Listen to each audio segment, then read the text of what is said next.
Hello बच्चों, let's see this question and here this question say how is atomic energy produced? Explain. Question बोल रहा है कि atomic energy को कैसे प्रोड्यूस किया जाता है वो एक्सप्लेन कीजिए।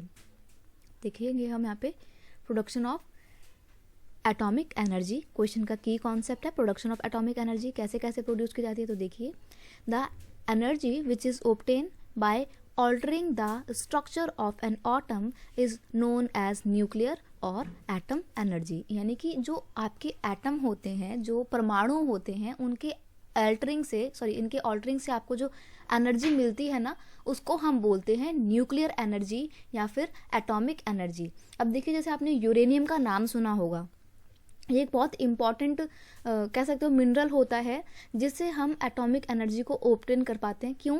क्योंकि देखो जो आपका यूरेनियम की जो बनावट होती है, जो उसका स्ट्रक्चर होता है ना, उसके अंदर एटॉमिक की एनर्जी या उसके अंदर एटम की बनावट कुछ इस तरीके से होती है कि उसको हम फ्यूजन के तौर पे इस्तेमाल कर सकते हैं।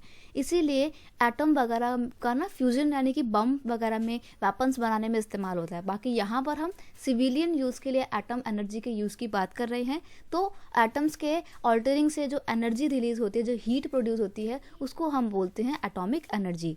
अ tremendous amount of energy is release when the structure of an radio active atom is altered. वही बोल रहा है कि जब हम एक रेडियो एक्टिव एटम को अल्टर्ड करते हैं तो उस दौरान बहुत ज़्यादा एनर्जी रिलीज होती है, tremendous amount of energy release होती है।